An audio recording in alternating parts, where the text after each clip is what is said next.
नमस्कार साथियों। आप सबका स्वागत है। गला थोड़ा सा बैठ गया है और ये होता है, आपको पता है गर्मी के अंदर। आपको पता है अगर कुछ ठंडा पानी पी लें या आइसक्रीम खा लें या फिर ठंडा लस्सी कुछ पी लें तो गला बैठ जाता है जनरली। तो वही मेरे साथ कुछ हुआ है, कल ही ऐसा हुआ था। कोई बात नहीं, मुझे पता है कि इतना इसका असर है नहीं। जितना आपको सुनने के लिए आवाज़ चाहिए उतनी आवाज़ आपको मिल रही होगी। तो हम अपनी कहानी को शुरू करते हैं, ठीक है। तो चलिए अपन जब तक पढ़ रहे थे उसके अंदर बात कर लेते हैं। तो अभी तक हमने जो बात की है उसके अंदर मेरे से कोई बच्चा सवाल पूछा था टेलीग्राम पे। मैंने टेलीग्राम की आईडी दी है, तो एक दो बच्चों ने अब सवाल पूछना शुरू किया है। तो बोल रहे कि सर ये धारा घनत्व सदिश राशि और धारा अदिश राशि कैसे होती है। तो थोड़ा सा वापस मैं यहाँ बात कर लेता हूँ। धारा घनत्व एवं धारा,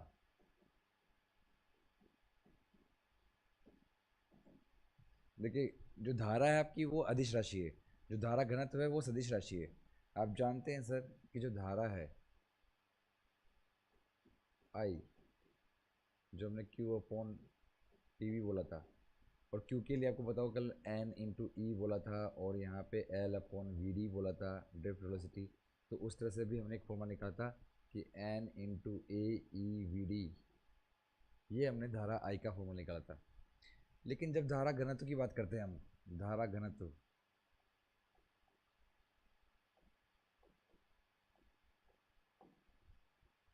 तो ये आपका होता है जे इक्वल टू, ये जो आई है, आई अपॉन क्रॉस सेक्शनल एरिया। क्योंकि ये अपने आप में एक सदिश राशि है। कौन सा एरिया, क्षेत्रफल जो आप निकालते हैं ना, वो अनुप्रस्थ काट का क्षेत्रफल, वो अपने आप में एक सदिश राशि है। धारा आपकी अदिश राशि है, तो यहाँ से धारा घनत्व भी एक सदिश राशि होगी। धारा घनत्व भी। तो जो मुझसे बच्चे ने सवाल पूछा, उसका सवाल सिंपल सा ये था कि सर धारा एवं धारा घनत्व दोनों में मतलब बात धारा की हो रही है, तो फिर ऐसा क्यों होता है कि एक अदिश राशि और एक सदिश राशि है। तो आपको अब समझ में आ गया होगा कि एक अदिश राशि और एक सदिश राशि कैसे है।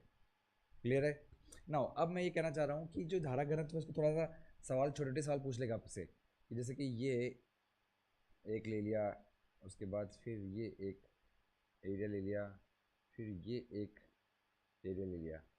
आपकी धारा बह रही थी इसमें से, लेकिन आपको पता है कि यहाँ पर तीन तरह के एरिया लेता हूँ मैं। ये A1, यहाँ से जब धारा घनत्व निकालना है तो एरिया A2 लेना पड़ेगा अनुप्रस्थ काट का, और यहाँ से जब निकालना है तो अनुप्रस्थ काट का जो क्षेत्रफल है वो A3 लेना होगा। तो इसलिए मैं बोल सकता हूँ कि यहाँ पर जो J1 आएगा वो आएगा सेम, करंट तो सेम ही है आई अपॉन A1, J2 आएगा आई अपॉन A2, और J3 आएगा आई अपॉन A3। तो इसका मतलब मैं ये कह सकता हूँ कि सबसे छोटा क्षेत्रफल जिसका है उसका धारा घनत्व ज़्यादा होगा, और जिसका बड़ा क्षेत्रफल है उसका धारा घनत्व कम होगा। ठीक है ना। राजन राणा, गुड आफ्टरनून। राजन आप भी सवाल पूछ सकते हो, जैसे उसने सवाल पूछा ना मुझसे, ऐसे आप भी सवाल पूछ सकते हैं। देखिए मैं आपको एक कुछ बात बताता हूँ, मैं समझ सकता हूँ। बहुत सी बार मैंने खुद ने भी महसूस ही किया था कि जैसे कभी कभार कोई अपनी क्लास से जो बीच में ब्रेक हुई है, कि जो 40 मिनट्स थी उस टाइम में एकदम लाइट का फ्लक्चुएशन आ गया था। हालांकि उसके बाद वो सही करा लिया, लेकिन ऐसे बीच बीच में बहुत सी बार क्लास जब ब्रेक हुई, पिछले सैटरडे को नहीं थी, तो उसके चक्कर में आपका जो फ्लो है कभी कभार ब्रेक होता होगा। लेकिन फ्लो को जोड़ने के लिए मैंने आपको कहा था कि आप जो कुछ भी पढ़ाई कर रहे हैं आप मुझे पिंग कर सकते हैं टेलीग्राम पे, @केशव मेडी, सॉरी केशव मेवाड़ी, मेडी नहीं, इस पे मैं वहाँ पे के नाम से हूँ। लेकिन आपको जब सर्च करना होगा ना टेलीग्राम पे, तो आपको लिखना पड़ेगा @केशव मेवाड़ी। जैसे आप सर्च करेंगे मैं आपको मिल जाऊँगा, और जब मैं आपको मिल जाऊँगा आप मुझसे सिंपल बातें करें कि आपका क्या टारगेट है। हेलो सर, हाय, मैं आपकी क्लास से, और मैं तो इसकी तैयारी कर रहा हूँ सर, ये चीज़ चल रही है। अब आज की क्लास में ये समझ में नहीं आया, ये समझ में आया, ये अच्छा कैसे क्वेश्चन कैसे आने वाले हैं मेरे पास, या मैं तैयारी जो कर रहा हूँ उसमें कैसे रहने वाला है, या जब मैं एग्जाम दूंगा तो उसमें कैसा आने वाला है। आप शुरू करेंगे अपने आप। जैसे कल जो पूछा मुझसे कि सर धारा गणना, तो धारा के अंदर धारा आपकी अदिश राशि है, ये क्या है आपके लिए, अदिश राशि। और उसने पूछा कि सर ये सदिश राशि कैसे हुई, ये सदिश राशि कैसे हुई। तो अब समझ में आया कि ये अपने आप में क्षेत्रफल से भाग दिया जाता है, और क्षेत्रफल आप जानते हैं कि अपने आप में एक सदिश राशि है। क्षेत्रफल क्या है, सदिश राशि है। तो धारा घनत्व भी क्या है, सदिश राशि है। तो इसका मतलब सर मैं ये बोल सकता हूँ कि ये सदिश राशि होगी आपके लिए, सदिश राशि।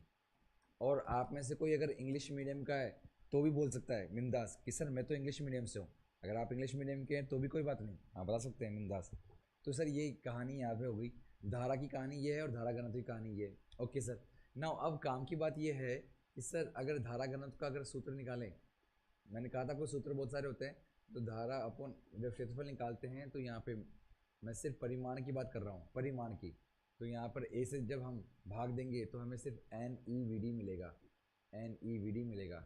इसका मात्रक जो होता है वो होता है sir ampere per metre square, ampere per metre square. आप जो वीमा वगैरह भी निकाल सकते हैं, वीमा आपको पता है कि सर एम्पियर की वीमा ए होती है और ये मीटर स्क्वायर की L2, यानी ऊपर जाएगा तो L-2 जाएगा, तो ए L-2 जाएगा सर। वो सिंपल सी कहानी है। अब अलग से कुछ अगर बात करें इसके अंदर, तो धारा और धारा घनत्व को हमने ये देख लिया। अब अगर आपने देखा होगा तो इसके अंदर कुछ चीज़ें इस तरह से होती है कि इस धारा घनत्व को देखते हुए प्रतिरोधकता और चालकता की परिभाषा वापस दी जाती है।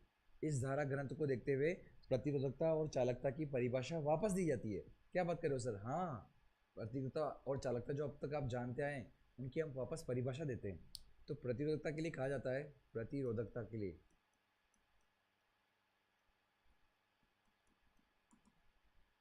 कि जो आपकी रो है वो आपका विद्युत क्षेत्र की तीव्रता अपॉन धारा घनत्व होता है। विद्युत क्षेत्र की तीव्रता, विद्युत क्षेत्र की तीव्रता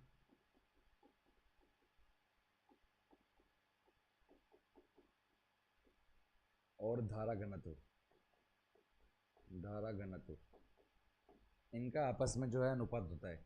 जबकि अगर यही मैं चालकता की बात करूंगा, चालकता ये, तो ये होता है सर J अपॉन ई, यानी कि धारा घनत्व एवं विद्युत क्षेत्र की तीव्रता, एवं विद्युत क्षेत्र की तीव्रता। एक बार वापस याद दिला दीजिए मुझे कि चालक प्रतिरोधकता की जो मात्रक है वो क्या था। आप सब जानते हैं अच्छे से। एक बार वापस याद दिला दीजिएगा कि प्रतिरोधकता का मात्रक क्या है। सवाल आएगा क्यूट के एग्जाम में।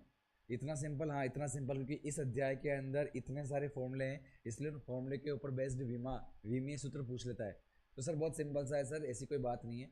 हमें पता है यहाँ पे ये ओम इंटू मीटर होता है इसका मात्रक, ओम इंटू मीटर। ओम का लगभग याद करवा दिया है, M2 L2T-3 A-2, और मीटर का सर वापस एल आ जाएगा, तो यानी कि ML3T-3 A-2, ये हो गया सर। अब इसका जस्ट उल्टा कर दूंगा तो मेरे लिए चालकता का भी आ जाएगा। चालकता आप जानते हैं कि प्रतिरोधकता का व्युत्क्रम होता है, तो चालकता क्या होता है सर? प्रतिरोधकता का व्युत्क्रम होता है। तो बस इसीलिए एक जो फॉर्मूला है वो J=σI काफ़ी ज़्यादा फेमस है। मैंने पहले भी लिखवाया था, आपको वापस यहाँ पे समझा दिया। धारा घनत्व और धारा जब पूछ रहे थे इनके बीच में अंतर क्या है, तो उसको मैंने इस तरह से वापस कनेक्ट किया। जिस बच्चे ने मुझसे पूछा उसको बाद में समझ में आ गया कि अच्छा क्षेत्रफल आ रहा है, और क्षेत्रफल हमें पता है सदिश राशि होता है। अच्छा, क्षेत्रफल की दिशा किधर होती है?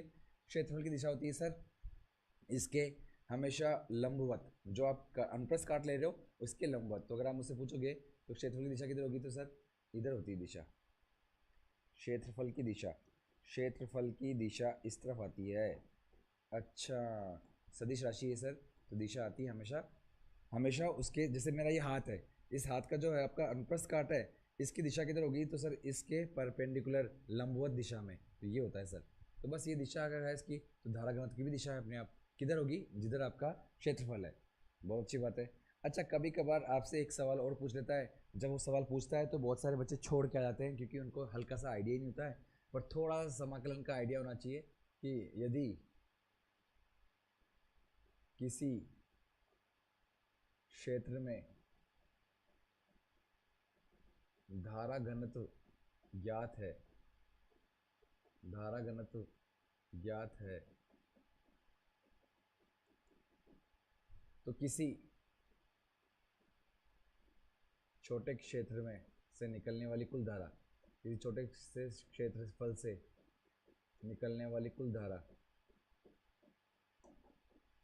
से निकलने वाली कुल धारा क्या होगी?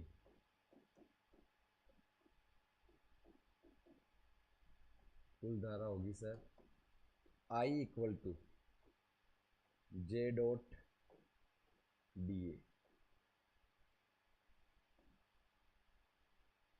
कुछ लोग बोलते हैं कि 2 बार समाकलन करना पड़ता है क्योंकि क्षेत्रफल है, तो भी ठीक है। यहाँ पर आप बोल सकते हो कि 2 बार समाकलन करना पड़ता है, या तो आप तो बस ये बोलो कि मेरे को 1 बार समाकलन करना है, क्योंकि 2 बार समाकलन करने वाली चीज़ आपको आएगी नहीं, आपके सिलेबस के अंदर है नहीं। हमारे तो बस इतना पता होना चाहिए कि हमको जब भाग दे रहे थे धारा के साथ क्षेत्रफल का भाग दे रहे थे तो धारा घनत्व मिल रहा था, धारा घनत्व को क्षेत्रफल के साथ समाकलन करेंगे तो धारा मिलेगा। सर गुणनफल करना चाहिए, ये समाकलन कहाँ से आ गया? हमने छोटा सा एरिया लिया है, हमने क्षेत्रफल जो लिया है छोटा सा एरिया लिया है, तो उस छोटे से एरिया को जब हम समाकलित करते हैं तो फिर हमें पूरी पूरी धारा मिलती है, उस पूरे क्षेत्रफल से निकलने वाली धारा मिलती है। बहुत ही महत्वपूर्ण सवाल है, आपको बता रहा हूँ कि जब ये एग्जाम में सवाल पूछता है तो वो बिल्कुल सीधा देता है कि यहाँ पे जे की जो मात्रा है वो बोल देता है आपको। जैसे कि मैं एक उदाहरण देता हूँ, उदाहरण अगर किसी क्षेत्र से वो बोलता है कि जो धारा निकल रही है धारा घनत्व, वो मेरे पास क्या है सर, वो मेरे पास है 5x स्क्वायर। ठीक है सर, ओके, ये हमको समझ में आ चुका है। अब हमसे ये पूछा है कि जो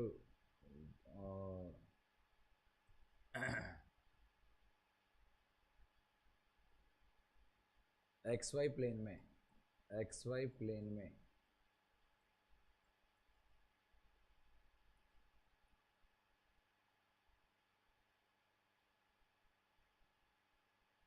1 मीटर के इस क्षेत्रफल से, 1 मीटर के इस क्षेत्रफल से निकलने वाला,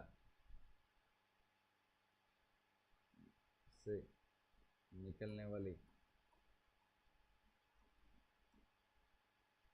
या मैं तो इसको सर्कल ना बना के सीधा आंसर निकालने के लिए ज़्यादा अच्छा रहेगा कि अपन इसके अंदर आयताकार एक आकृति ले लेते हैं।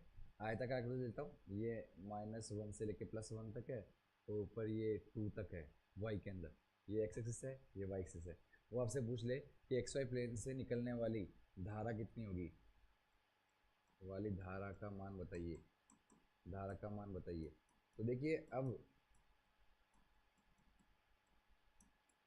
अगर यहाँ पर ये कुछ नहीं बोलता, सिर्फ ये 5 बोल देता, ये एक नियतांक बोल देता कि 5 एम्पियर पर मीटर स्क्वायर है, जो कि ज़्यादातर सिंपल सवाल ऐसे ही आते हैं 12वीं के बेसिस पे, तो ऐसे ही आते हैं। तो फिर उस केस में तो बहुत सिंपल सा आंसर आ जाता है। क्या सर? क्योंकि हमें पता है कि सर जो धारा होगी वो धारा आएगी J.DA, और क्योंकि हमारे पास सब कुछ यहाँ पे नियतांक है, ये नियतांक की तरफ बाहर आ जाएगा, तो सर जो आप इस क्षेत्रफल का समाकलन करेंगे तो ये पूरा समाकलन कितना आएगा सर? तो हमें पता है कि सर इसकी ये चौड़ाई तो 2 है, 2 मीटर मान लीजिए, और ये जो इसकी ऊंचाई है वो 3 मीटर है।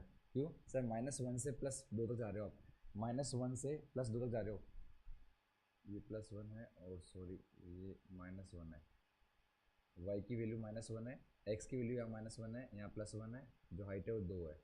मतलब मैं ये बोल सकता हूँ कि 0,2 है, ये जो पॉइंट है ये 1,2 है, ये इधर जो पॉइंट है वो 1,-1 है। क्यों? क्योंकि y की जो नीचे जो ऊंचाई है वो -1 है, ऊपर जो ऊंचाई है +2 है। तो मुझे बताओ कि अपने आप में पूरी की पूरी ऊंचाई कितनी आ रही है सर? -1 से +2 3 मीटर की आ रही है। अच्छा, इसकी जो चौड़ाई है वो कितनी आ रही है? -1 से +1 यानी 2 मीटर की आ रही है। तो सर बस फिर एरिया निकाल दो, एरिया कितना आ जाएगा सर?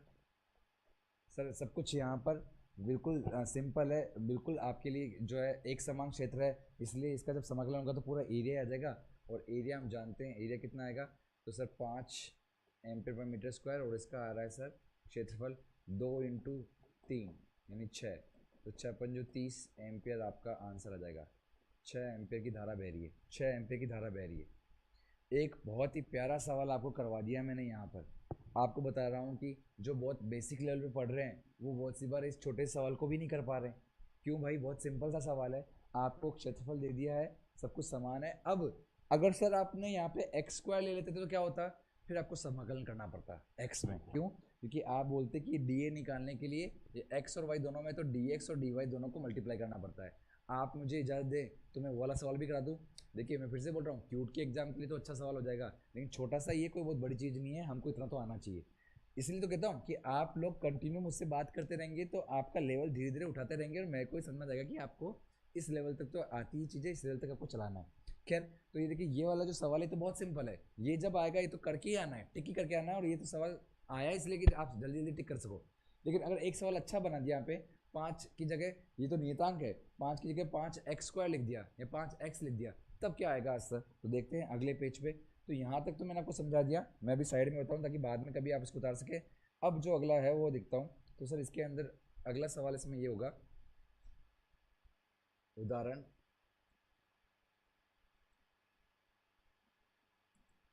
पिछले सवाल की पुनरावृत्ति करिए, पिछले सवाल की पुनरावृत्ति करिए।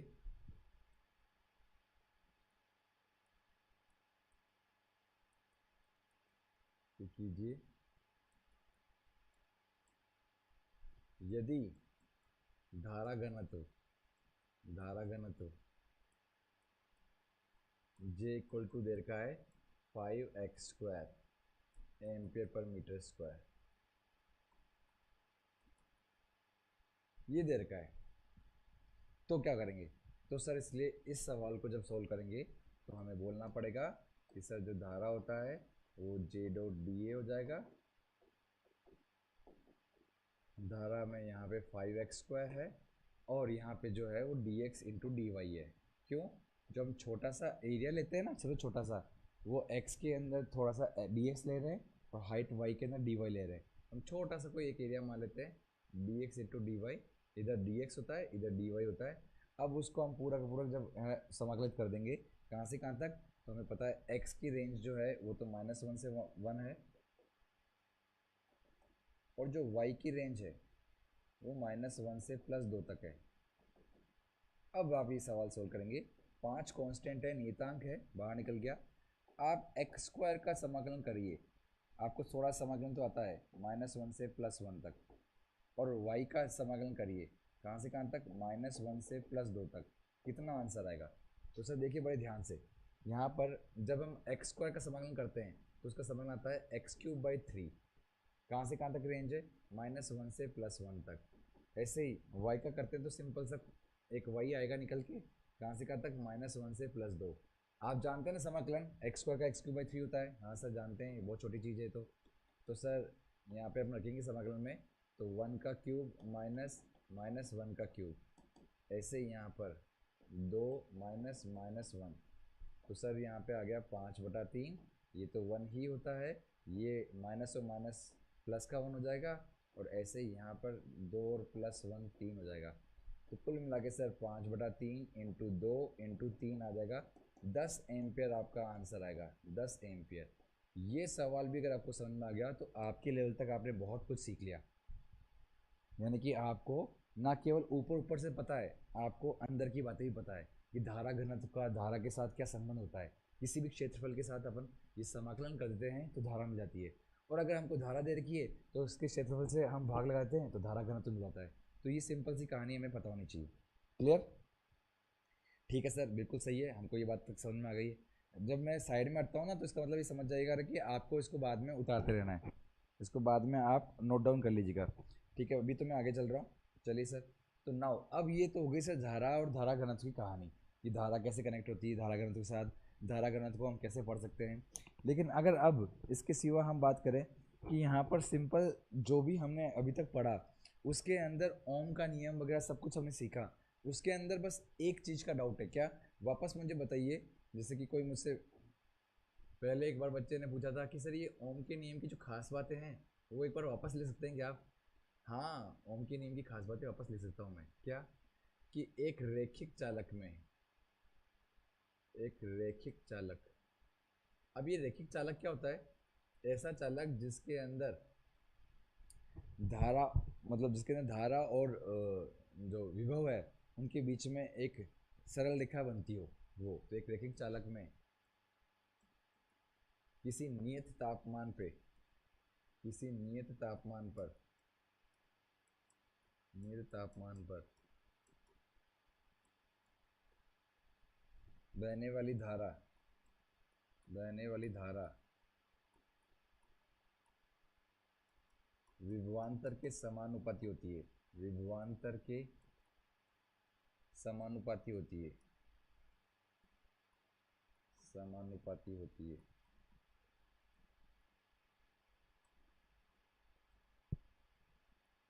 मतलब धारा ये होता है, और जब हम इसको खोलते हैं तो एक नियतांक निकल के आता है जो R होता है, V equal to I R भी आ जाता है। फिर से बोल देता हूँ मैं, तापमान नियत रहना चाहिए, और रैखिक चालक होना चाहिए, रैखिक चालक। जैसे कि ये है आपके पास धारा और करंट के बीच में कनेक्शन, मैंने पहले ही बताया था आपको। तो ये रैखिक चालक है आपका, ये रैखिक चालक है। यहाँ पर अगर आप देखेंगे तो आपका जो टेन थीटा आता है, टेन थीटा, ये प्रतिरोध नहीं है, ये है सर आई अपॉन वी का मान, या ये बोलो तो delta I upon delta we का मान, ये 1/r होता है सर। आई अपॉन वी का मान निकालेंगे तो आप 1/r मिलेगा आपको, 1/r होता है। पर अगर इधर वी होता, इधर आई होता, तो जो टेन जीरो होता है वही आर होता। यहाँ पे ऊपर वी होता है, नीचे आई होता तो ये होता है। लेकिन ये तो हमारे पास रैखिक चालक है, ये रैखिक चालक है, तो हम निकाल पा रहे हैं। तो ओम का नियम यहाँ पे लगता है, ओम का नियम लागू है। लेकिन आप आगे चल के देखेंगे डायोड के बारे में, तो डायोड के अंदर जब आप देखेंगे तो उसका स्थानांतरण कर्व अगर आप देखते हैं विभवांतर और धारा के अंदर, तो कुछ ऐसा निकल के आता है।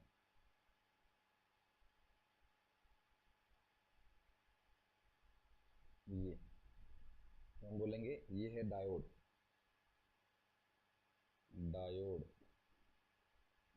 कहाँ पढ़ेंगे सर हम? हमारा जो आखिरी चैप्टर होगा सम आपका जो सेमी कंडक्टर फिजिक्स जिसको बोलते हैं, अर्धचालक जो है आपके पास भौतिकी, अर्धचालक भौतिकी में आप डायोड के बारे में बात करेंगे। तो वहाँ पे डायोड ऐसा होता है, जब वहाँ पे देखेंगे तो ये, क्योंकि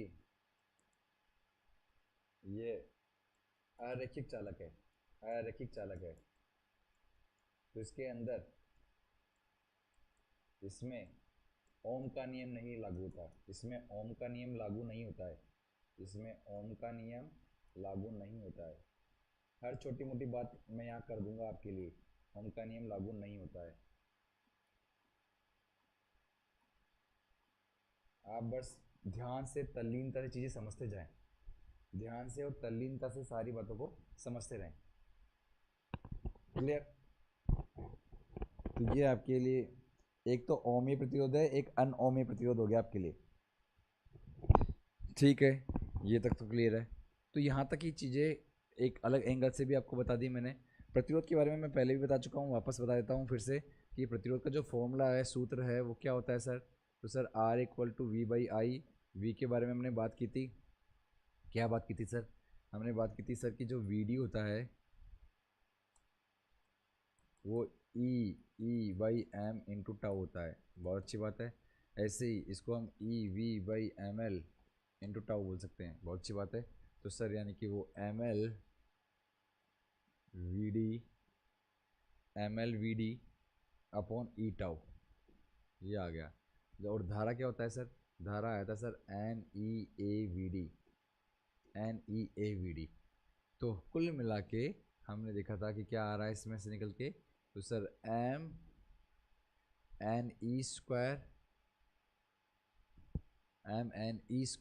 a टाउ इंटू एल, इसको थोड़ा सा mne² टाउ एल अपॉन ए, ये प्रतिरोध है।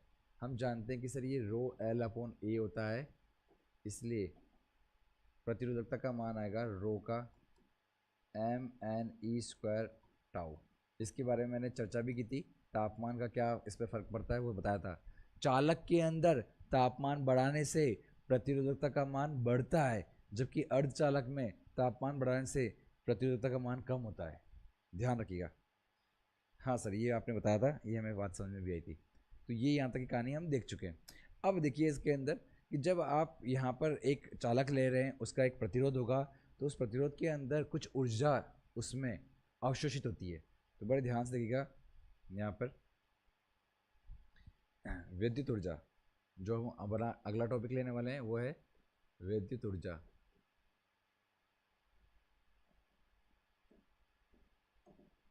विद्युत ऊर्जा, विद्युत ऊर्जा कितनी खपत होती है, तो इसको समझिए। इसकी जो परिभाषा है वो इस तरह से दे देते हैं, इसको मैं हटा देता हूँ, मैंने जो अगला टॉपिक है उसको अपन यहीं से ले लेते हैं।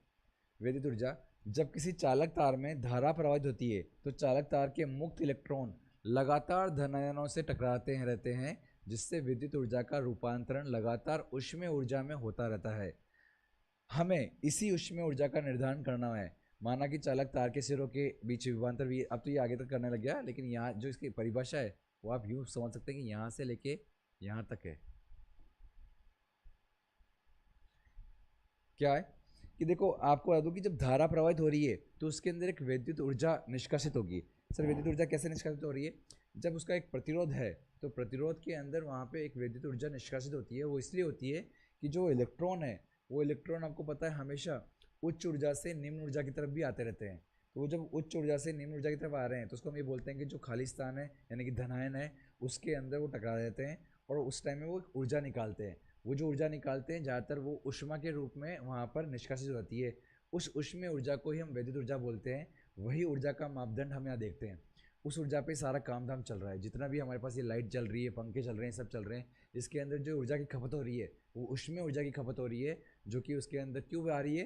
क्योंकि हमने देखा कि उसके अंदर जो इलेक्ट्रॉन बह रहे हैं, धारा बहने की वजह से जो इलेक्ट्रॉन बह रहे हैं, वो इलेक्ट्रॉन जब वापस आपकी संयोजी बंध में जाते हैं या वापस वो धनायन से मिलकर शांत हो जाते हैं तो उस टाइम में वो ऊर्जा को निष्कासित करते हैं। वो जो ऊर्जा का निष्कासन हो रहा है वो ऊष्मीय ऊर्जा के रूप में हो रहा है और वही ऊर्जा का हमारे पास कहते हैं ना कि उसका बिल आता है। उसी ऊर्जा के हिसाब से हमारा बिल देता है और हम बिल वहाँ पे देते हैं। अब इसने उसको कहा कि इसको हम डेरिवेशन भी कर लेते हैं। तो इसका व्युत्पत्ति करने के लिए बोला कि चालक तार के सिरों पे विभवांतर भी मान लेते हैं, प्रतिरोध आर है, चालक तार में प्रवाहित धारा आई है, तो विद्युत ऊर्जा कैसे दी जाएगी? तो इसने बोला कि जो आपको पता है Q इंटू वी होता है, ऊर्जा जो होती है, वर्ग जो कार्य होता है वो Q इंटू वी होता है। और अब अगर हम Q की बात करें तो Q होगा यहाँ पे धारा अगर बह रही है तो I इंटू टी हो जाएगा। तो बस यहाँ पर इस तरह से आप बोल सकते हो। अब V को अगर I इंटू आर बोल दूँ ओम्स के नियम से, ये ओम के नियम से मैं बोल रहा हूँ,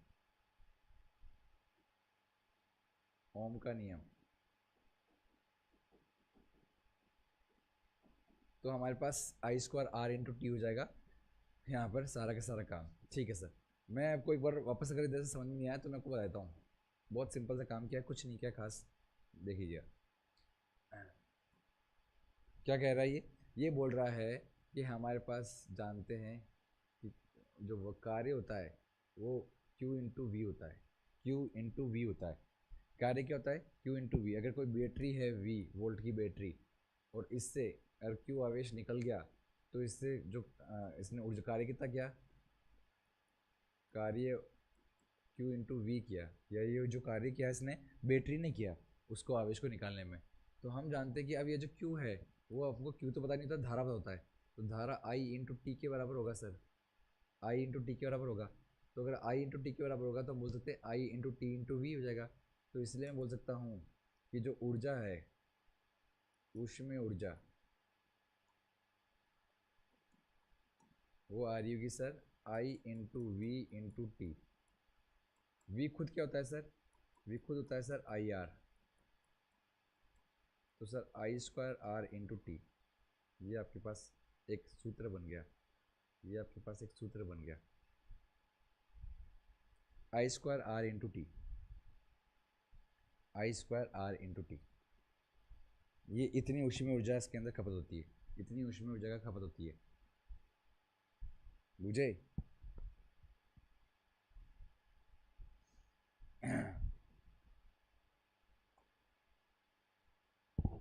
सब कुछ जानते हैं हम, सब कुछ जानते हैं।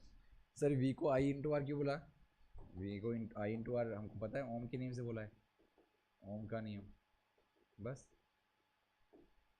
तो ये आपकी विद्युत ऊर्जा कहलाती है। अब इस ऊर्जा का जो है जो फॉर्मूला आपके पास आ रहा है उसका एक और फॉर्मूला भी हो सकता है कि सर जो W आपने बोला या जो ऊष्मीय ऊर्जा के रूप में जो कार्य हुआ, ऊष्मीय ऊर्जा या विद्युत ऊर्जा के रूप में जो कार्य हुआ उसको आप यूँ बोल सकते हैं सर कि ये आपके लिए I square R into T है टी समय तक। इसी धारा को आप बोल सकते हैं V square by R into T. क्यों? आप देखो आई को वी बाई आर भी तो कह सकते हो, वी बाई आर रख दो तो आपको पता चल जाएगा कि एक आर से तो एक आर कट जाएगा, V square by R T भी हो जाता है। तो ये दोनों के दोनों इसके सूत्र हो गए। मात्रक, ऊर्जा का मात्रक आप जानते हैं, ऊर्जा का मात्रक होता है सर जूल। जूल ये एमकेएस में होता है और कैलोरी सीजीएस में, कैलोरी होता है सीजीएस में। और आपको पता होना चाहिए कि सर एक कैलोरी जो ऊर्जा होती है एक कैलोरी में 4.2 जूल ऊर्जा होती है। ये भी आपको पता होना चाहिए। 1 कैलोरी ऊष्मा जो होती है 4.2 जूल कार्य के बराबर होती है। तो ये भी आपको पता होना चाहिए सर, ऊष्मीय ऊर्जा के बारे में। कभी कोई पूछ ले, कभी कोई बात चले, तो इतनी सी बात आपको पता होनी चाहिए। ठीक है सर, सिंपल है ना, बहुत आसान है। बस ये फॉर्मूला निकल के आया है, आई स्क्वायर आर टी और V square by R T, इतना सिंपल है। अब ऊष्मीय ऊर्जा के अंदर जो है, इसने बोला कि अगर मेरे को जो सूत्र है वो कैलोरी में बनाना है, तो कोई बात नहीं, जो आपके पास फॉर्मूला आ रहा है आई स्क्वायर आर टी, उसको 4.2 से डिवाइड कर देना, तो जो आपके पास ऊष्मीय ऊर्जा आएगी वो कैलोरी में आएगी, कैलोरी में ही आएगी। मैं फिर से बोल देता हूँ हमको, ऊष्मीय ऊर्जा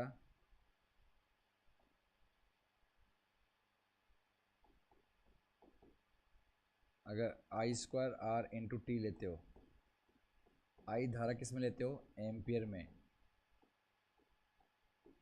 आर किस में लेते हो सर, ओम में, टी किस में लेते हो सर, सेकेंड में, तो आपको जो ये ऊर्जा मिलेगी वो किस में आएगी सर,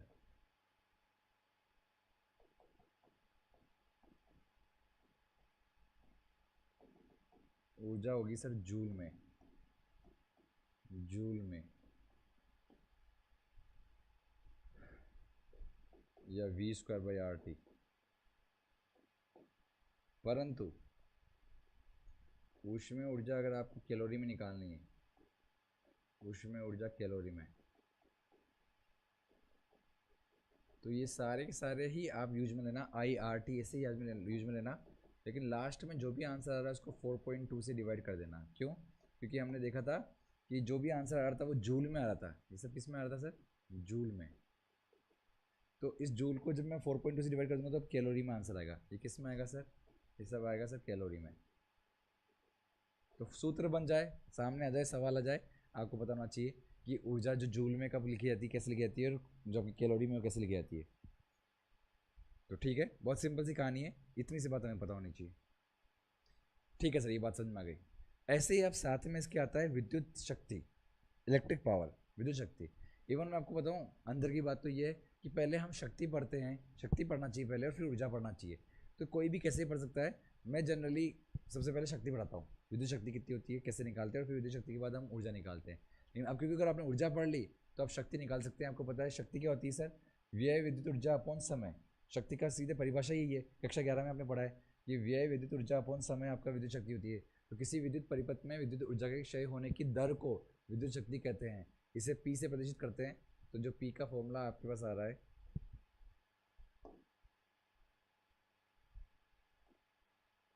पी ये आएगा सर, इसको हम ऐसे लिखते हैं कि जो शक्ति है, पावर, वो आपके पास आएगी सर कार्य करने की दर, W अपॉन टी।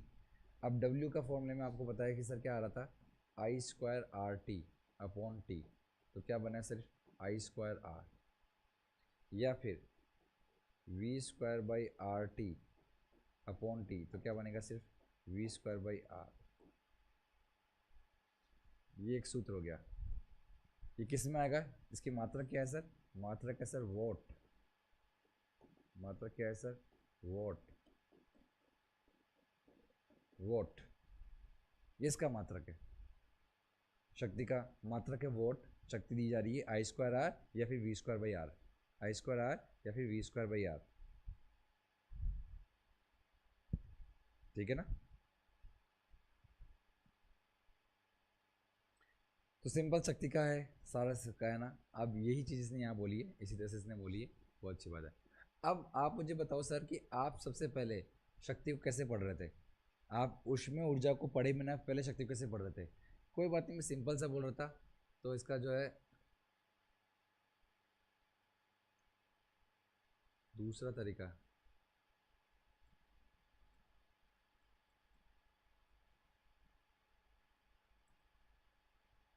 आप जानते हैं सर, जो शक्ति है,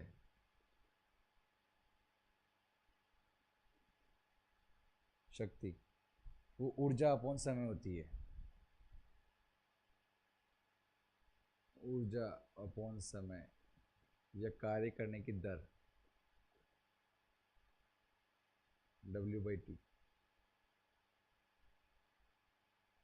कुछ लोग उसको dW/dt भी बोलते हैं या W/T भी बोलते हैं। ठीक है सर।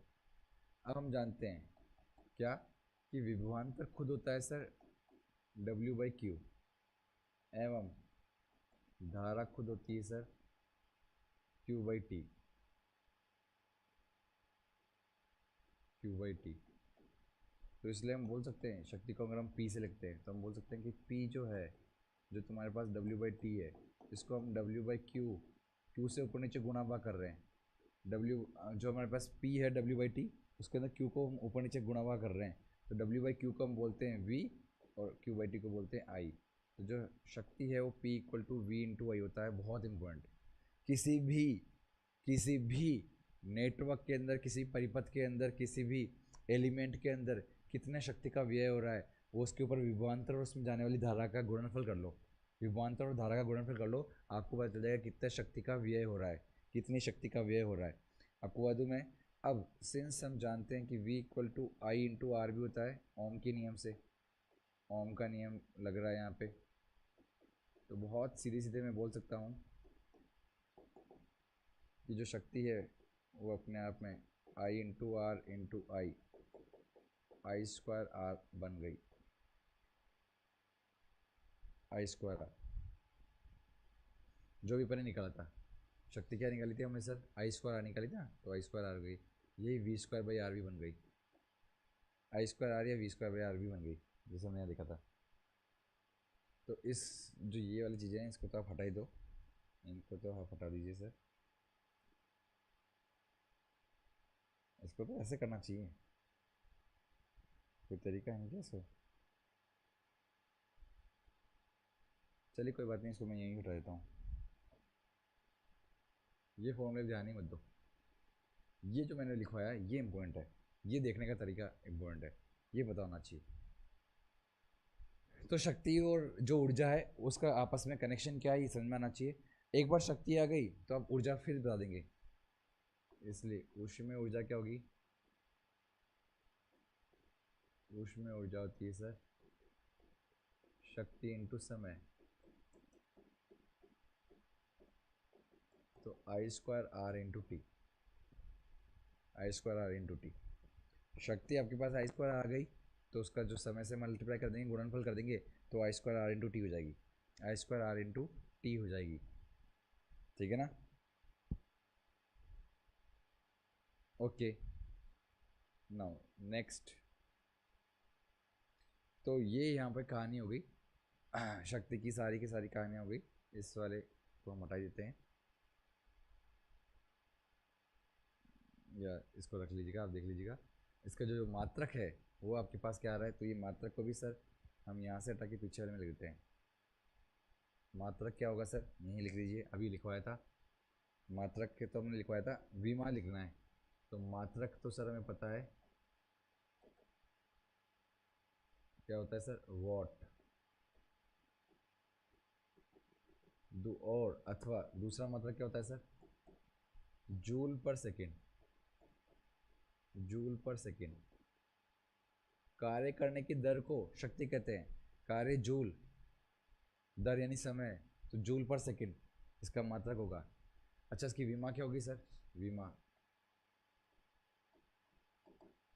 तो सर कार्य की विमा होती है सर M/L/2T-2, समय होता है T, तो M/L/2T-3 इसका आपकी विमा आ गई। तो M/L/2T-3 इसकी विमा होती है, कक्षा 11 में भी देखा होगा आपने ये विमा। शक्ति की जो विमा होती है M/L/2T-3 होती है। अब चाहे शक्ति कोई सी भी हो, यहाँ पे विद्युत ऊर्जा वाली शक्ति हो, चाहे सिंपल शक्ति हो, आप जो वहाँ पे न्यूटन्स लॉज ऑफ मोशन पढ़ते थे, न्यूटन की गति के नियम पढ़ते थे, तो वहाँ पे जो शक्ति होती थी कोई सी भी आप देख लीजिए। तो ये आपकी कहानी है, यहाँ तक आप इनको समझ लीजिए, अच्छे से उतार लीजिए, ये कहानी आपकी क्लियर होनी चाहिए।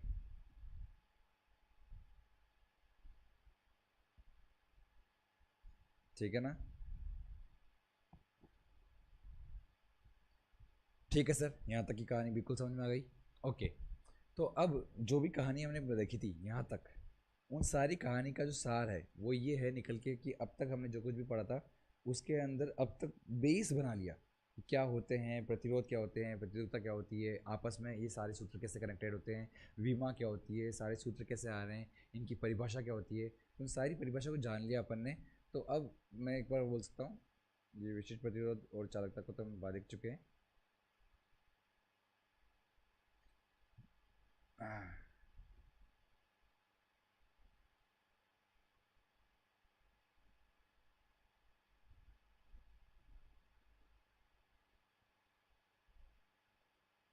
विशिष्ट चालकता एवं धारा घनत्व में संबंध, ये सब भी जानते हैं, कोई बड़ी चीज़ नहीं है। आपने सारे फॉर्मूले देख लिए हैं तो हम सब कुछ जानते हैं। इन सबको मैं हटा देता हूँ यहाँ से, मैं अपने भाषा में लिख दूंगा वापस। लेकिन अब हमें प्रतिरोधों के संयोजन पे जाना होगा। अब जो हमारा अगला टॉपिक होगा वो प्रतिरोधों का संयोजन होगा। एक बार के लिए मैं वापस यहाँ पे सारांश लिख रहा हूँ, सारांश।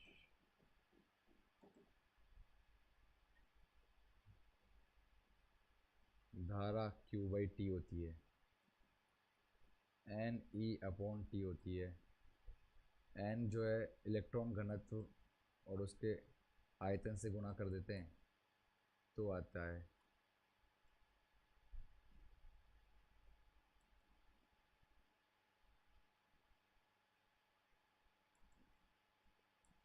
तो ये एक फॉर्मूला धारा का अभी तक आ गया। उसके बाद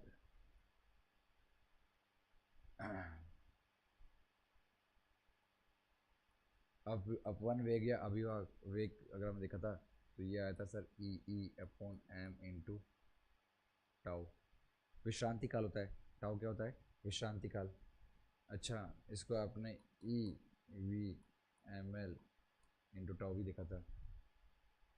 ये आया कैसे था, ये आया था बल अपॉन द्रव्यमान करने से जो त्वरण आया था, तो त्वरण का समय साथ गुणनफल क्या था, तो आपके पास आया था ये अपवा वेग। मैंने कहा था कि स्टार्टिंग के अंदर तो जो आपका फॉर्मूला होता है V=U+AT, उसमें U तो शून्य आया था। क्यों, मैंने कहा था कि जो यादृच्छिक गति होती है सारे इलेक्ट्रॉन की वो शून्य हो जाती है। जो भी इधर जा रहे थे सबका जो हम औसत निकालते थे औसत मान शून्य आता है। इसलिए U को हटा दो तो सिर्फ क्या बचेगा सर, AT बचेगा। ए त्वरण क्या होता है सर, बल बटा द्रव्यमान इंटू त्वरण। तो बल कितना है सर, E/E, द्रव्यमान m है, और समय कितना लग रहा है, विश्रांति काल। एक विश्रांति काल तक जो चल रहा है वो समय के अंदर हम उसका ये जो है अपवा वेग निकालते हैं। फिर हमने देखा था कि सर ये निकाल लिया, एंड देन फिर हमने ओम का नियम देखा था। उस ओम के नियम को भी लिखा है, मैं वापस नहीं बता रहा। जो भी चीज़ थी उससे आपको बस ये निकल के आई थी कि V=I, तो V=IR, यही बोल सकते हो। फिर उसके बाद हम आए थे कि जो प्रतिरोध है R, वो V/I भी आया था। तो हम R के लिए बोल रहे थे कि सर R आपके होता है एक तो ρL/A, ρL/A, और एक R आपने लिखा है V/I। तो V को हमने देखा था यहाँ से, V को हमने लिया था यहाँ से, तो VD ml/VD, ml/VD अपॉन E/टाउ। धारा I ली थी अपन ने यहाँ से NE/VD, NE/VD, VD से VD कट गया और सिर्फ बचा mne² टाउ L/A। इसको हमने बोला जब इसे कंपेयर किया तो प्रतिरोधकता आ रही है सर mne² टाउ। आपको बताया था तापमान बढ़ेगा तो चालक के अंदर n जो है इलेक्ट्रॉन का घनत्व वो नियत रहता है, पर उसका जो विश्रांति काल है वो कम होता है। इसलिए यहाँ पर ओवरऑल देखें तो प्रतिरोधकता बढ़ जाती है। तापमान बढ़ने से प्रतिरोधकता बढ़ती है चालक की। अर्धचालक के अंदर उल्टा होता है। अर्धचालक में क्या होता है, चलो विश्रांति काल तो कम हो रहा है पर जो यहाँ घनत्व है इलेक्ट्रॉन घनत्व वो बहुत ज़्यादा बढ़ रहा होता है। चालक में तो बढ़ता ही नहीं है पर अर्धचालक में बहुत ज़्यादा बढ़ रहा होता है। जब बहुत ज़्यादा बढ़ रहा होता है तो इसका जो ओवरऑल जो है तापमान का असर, उसकी वजह से यहाँ पे जो प्रतिरोधकता है वो कम हो रही होती है। तो ये कहानी है। वाह चुआ, तो सर प्रतिरोध की कहानी हो गई, सब कुछ हो गया। अब उसके बाद क्या बात करेंगे, धारा हो गया, अपवाह हो गया, ओम का नियम देख लिया, प्रतिरोध देख लिया। अब हम बात करेंगे सर यहाँ पर हमने धारा घनत्व देखा था,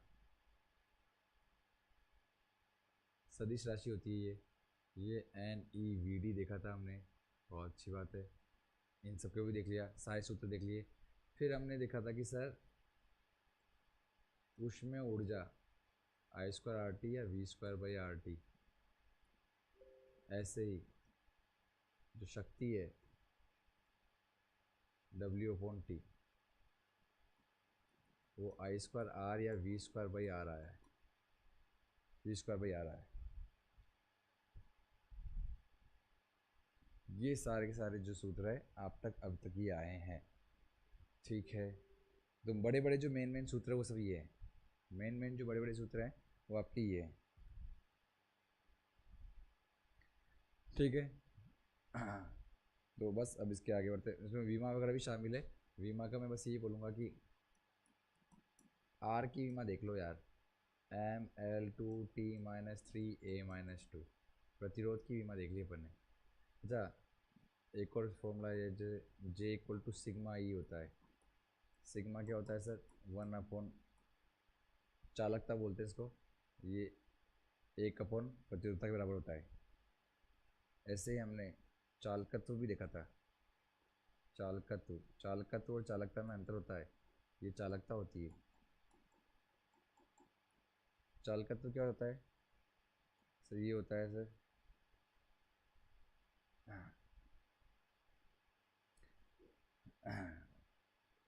1/r, प्रतिरोध का जस्ट उल्टा, यानी कि sigma into A by L बोल दो आप इसको, उल्टा, प्रतिरोध का जस्ट उल्टा।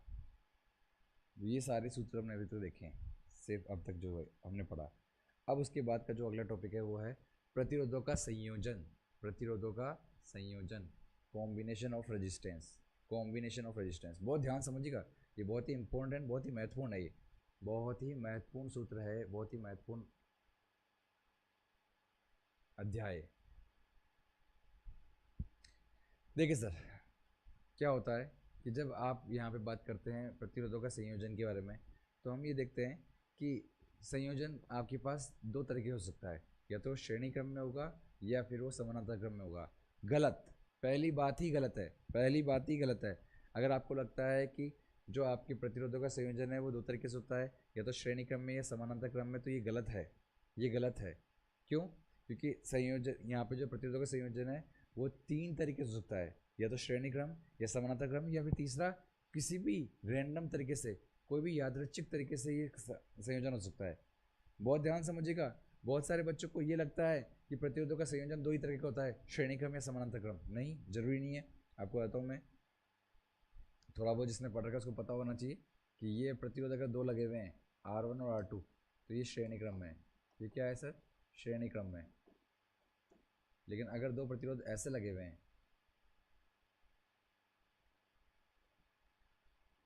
R1 और R2 तो ये समानांतर क्रम में, समानांतर क्रम में। वो श्रेणी क्रम था, ये समानांतर क्रम है, ये तो जानते हैं। लेकिन अब अगर मैं कोई भी ऐसे लगा दूं R1 R2 R3, ये तो ना तो श्रेणी क्रम है, ना तो श्रेणी क्रम है,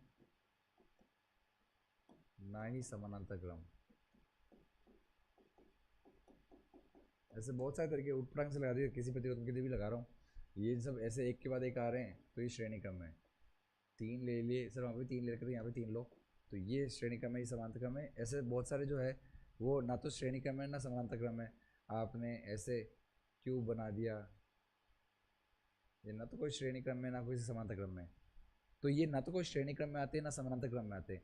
तो जो ये पहली बात बच्चों को गलत याद होती है वो अपनी सही कर ले। क्या गलत याद होती है सर उनको? उनको लगता है कि जो आपका प्रतिरोधों का संयोजन होता है वो हमेशा दो ही तरीके का होता है, श्रेणी क्रम या समानांतर क्रम। गलत। श्रेणी क्रम और समानांतर क्रम आपके बहुत ही ज़्यादा पॉपुलर है, बहुत ज़्यादा फेमस है, इसलिए हम इनके तो सूत्र याद रखते ही हैं। लेकिन हमें तीसरा भी मिलता है जिसके अंदर ना तो कोई श्रेणी क्रम होगा ना समानांतर क्रम होगा। ऐसे सवालों को कैसे सॉल्व करते हैं उसके बारे में थोड़ी सी बातें करेंगे अपन। जैसे उनमें से कोई विशिष्ट उदाहरण जो होते हैं, विशिष्ट उदाहरण कौन से होते हैं? जैसे कि आपने सुना होगा व्हीटस्टोन ब्रिज, अगर वो व्हीटस्टोन ब्रिज बन रहा होगा तो वहाँ पे भी बताऊंगा मैं आपको, ना तो कोई किसी के श्रेणी क्रम में ना कोई किसी के समानांतर क्रम में, फिर भी हम उसका आंसर कैसे निकाल सकते हैं, उनका तुल्यांक प्रतिरोध कैसे निकाल सकते हैं वो हम सीखेंगे। पर पहले हम श्रेणी क्रम और समानांतर क्रम का तुल्यांक प्रतिरोध निकालना सीखते हैं। इनका तुल्यांक प्रतिरोध कैसे निकालते हैं तो सबसे पहले देखिए, जैसे कि कहा था कि प्रतिरोधों का संयोजन जो है, हम दो वाले पढ़ने वाले हैं, एक तो श्रेणी क्रम और एक समानांतर क्रम। श्रेणी क्रम क्या होता है? अब पहले तो बच्चों के मन में यही क्लियरिटी नहीं होती कि श्रेणी क्रम का मतलब क्या होता है। देखो भाई, केवल प्रतिरोध की बात नहीं कर रहा हूँ, कभी भी मैं अगर बात करूँ कि दो एलिमेंट, कोई भी दो तत्व जो है लगा रहा हूँ, जो भी मैं दो अपने डिवाइसेस साथ में लगा रहा हूँ, वो आपस में श्रेणी क्रम में है या नहीं, इसको अगर जानना है तो उसका सीधा तरीका है कि कोई भी अगर डिवाइस, कोई भी एक एलिमेंट लूँगा तो उसके दो हाथ होंगे, एक हाथ इधर एक हाथ इधर, हमेशा होंगे। जैसे कि आप देख लो, प्रतिरोध है तो एक टर्मिनल इधर एक टर्मिनल इधर, ऐसे तो होता है। यहाँ पे ये प्रतिरोध है, इसका एक टर्मिनल ए और बी ऐसे होता है। ये आपका संधारित्र हो गया, ए इधर बी इधर। ये आपका प्रेरकत्व हो गया, कुंडली हो गई, तो ये ए इधर बी इधर। कोई सा भी ले लो, आप बैटरी ले लो, इसका इधर ए इधर बी इधर, तो हमेशा दो टर्मिनल होंगे, दो हाथ होंगे। कोई भी आदमी, उसके दो हाथ टर्मिनल होंगे, दो हाथ होंगे, ठीक है।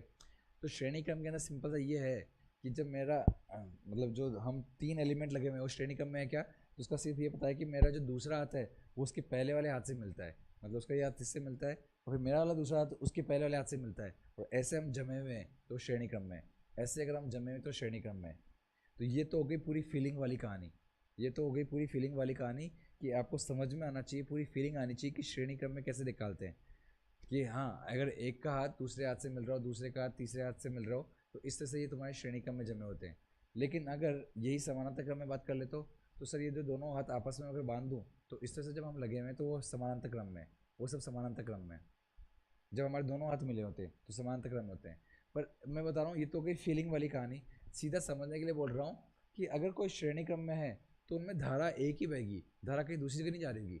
धारा क्या होता है? सिंपल पानी का बहाव मान लो, पानी जो जैसे बह रहा है ना, तो पानी अगर बह रहा है तुम्हारे पास, तो पानी अगर एक ही दिशा में बह रहा है तो वो सबके सब जो भी आ रहे हैं सब उसके साथ में वो सब श्रेणी क्रम में है। पर अगर यहाँ पे एक प्रतिरोध ऐसा भी लगा होता, एक और प्रतिरोध लगा दिया, ऐसे लगा होता, तो यहाँ से जो धारा आ रही थी वो धारा कुछ इधर बढ़ती कुछ इधर बढ़ती, तो दो पार्ट में बढ़ गई, तो फिर वो श्रेणी क्रम में नहीं है। आपके पास एक ही तरफ जा रही है धारा तो श्रेणी क्रम में है। तो ये बात बहुत गहरी है, इसको समझिएगा। क्या बोला मैंने? बहुत गहरी बात है, ये कभी फेल नहीं होती। वरना जो मैंने बताया ये वाली फीलिंग तो मैंने दे दी, पर बहुत सी बार फिर भी लोग कन्फ्यूजन हो जाता है। किरचॉफ के नियम के जब सवाल करते हैं तो पहले तो ये समझ में आना चाहिए कि श्रेणी क्रम में या समानांतर क्रम में। प्रतिरोधों का संयोजन का सवाल आता है तो पता तो होना चाहिए श्रेणी क्रम में या समानांतर क्रम में। तो मैं बता दूं कि एक तो फीलिंग ये हो गई कि जो भी एलिमेंट होते हैं उनके दो हाथ होते हैं, तो इसका ये वाला हाथ, बायां वाला हाथ उसके दाएं वाले हाथ से मिला हुआ है, उसका बायां वाला हाथ अगले वाले दाएं हाथ से मिला हुआ है। ऐसे जब सब के सब साथ में लगे हुए हैं तो ये श्रेणी क्रम है। या फिर यूँ बोलूँ कि जब मैं धारा का मान प्रभावित कर रहा हूँ तो सब में अगर एक ही धारा जा रही है, सब में अगर एक ही धारा जा रही है तो वो सब के सब श्रेणी क्रम में है। एक ही धारा जा रही है, कोई भी दूसरा मार्ग नहीं होना चाहिए। लेकिन अगर कोई भी एक दूसरा मार्ग बना रखा है मैंने, ये जैसे एक प्रतिरोध यहाँ पे भी लगा रखा है मैंने, तो जो धारा यहाँ से आई वो कुछ इधर जाएगी कुछ इधर जाएगी, दो पार्ट में बढ़ गई, तो अब ये सब श्रेणी क्रम में नहीं है, ये सब श्रेणी क्रम में नहीं है। सर ये श्रेणी क्रम में नहीं है, ये तो है ना, कोई नहीं है, कोई नहीं है। जिन भी दो जो एलिमेंट है उनमें अगर एक ही धारा जाती है तो वो दोनों श्रेणी क्रम में है।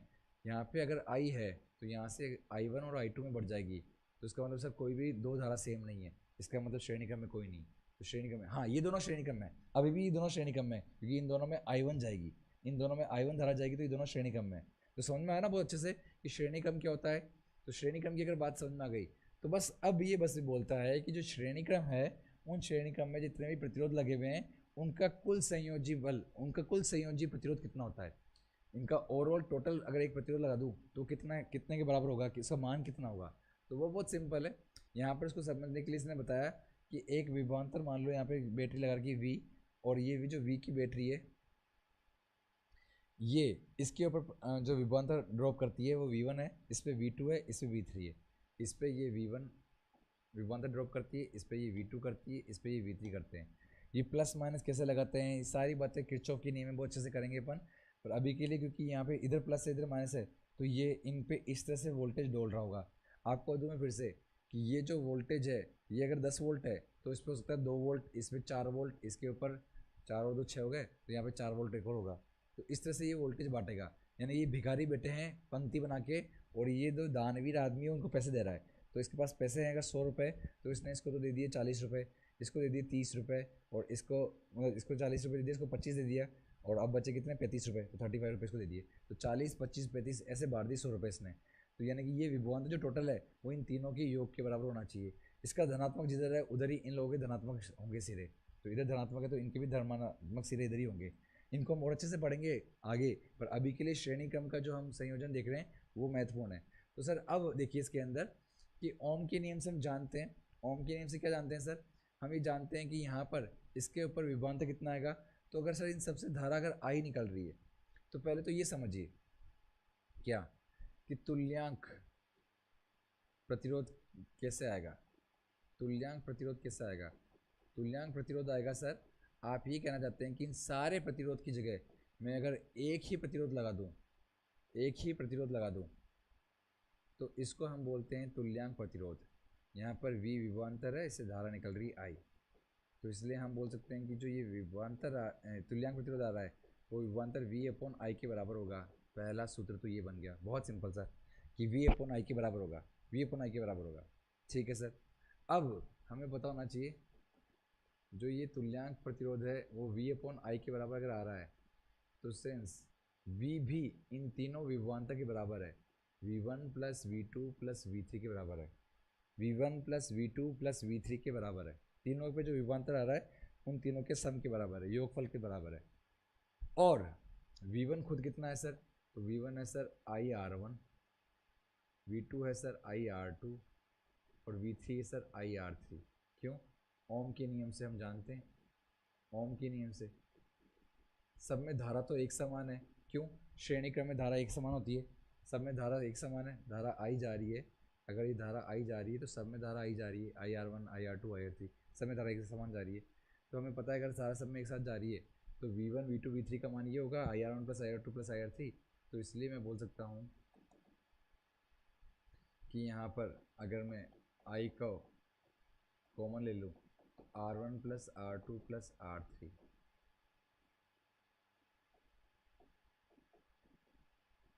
तुल्यांक प्रतिरोध हो गया R1 + R2 + R3।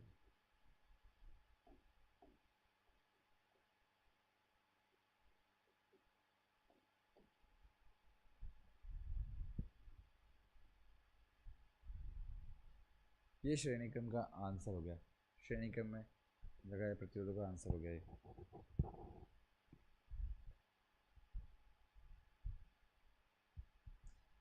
इसका मतलब तुल्यांक प्रतिरोध का मान होता है R1 + R2 + R3। ऐसे जितने भी सीरीज में श्रेणी क्रम में लगे हुए हैं उन सब का ये होता है। तो बस वही कर रखा है डेरिवेशन भी, डेरिवेशन भी यही कर रखा है इस तरह से। ठीक है सर, तो ये हमारे पास अगर n प्रतिरोध है तो इस तरह से आ जाएगा, इन सबके n के योग के बराबर आ जाएगा।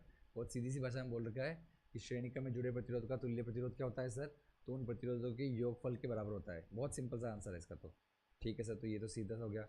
अब अगर हमसे पूछे कि अगर मैं सभी प्रतिरोध को समानांतर क्रम से, पहले एक स्पेशल खास बात बोलता हूँ, महत्वपूर्ण बात, महत्वपूर्ण बिंदु,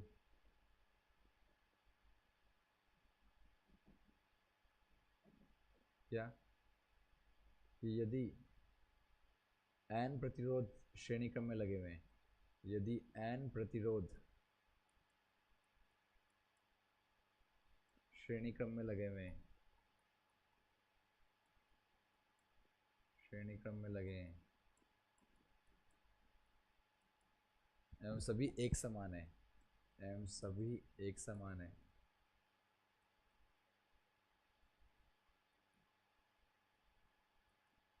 मतलब सर R1 R2 R3 सब R के बराबर है, तो इसलिए जो इनका इक्विवेलेंट होगा तुल्यांक प्रतिरोध वो इन सब के सम के बराबर होता है, हम जानते हैं, और सब R ही हैं, तो हम उसको N × R बोल सकते हैं। यानी कि अगर 5 प्रतिरोध लगे हुए हैं 10-10 ओम की श्रेणी क्रम में तो उनका तुल्यांक कितना आएगा सर, 10 × 5 50 ओम आ जाएगा सर। 10-10 ओम के अगर 5 सीरीज में लगे हुए हैं, श्रेणी क्रम में लगे हुए हैं, तो टोटल तुल्यांक कितना आएगा सर, 10 × 5 यानी 50 ओम। तो ये आपका आंसर आ जाएगा। तो ये हमारी कक्षा है आज की, यहाँ तक श्रेणी क्रम आज दिखा है, कल समानांतर क्रम देखेंगे, और फिर मैं आपको बताऊंगा कि श्रेणी क्रम और समानांतर क्रम ही नहीं होते हैं, उसके सिवा तीसरे भी होते हैं, और सवाल कैसे बनते हैं, क्या पूछता है, वो भी हम बात करेंगे। शॉर्टकट क्या है इसका, कोई इजी शॉर्टकट भी है क्या, वो भी जानेंगे कल की कक्षा में। आज के लिए इतना ही, धन्यवाद।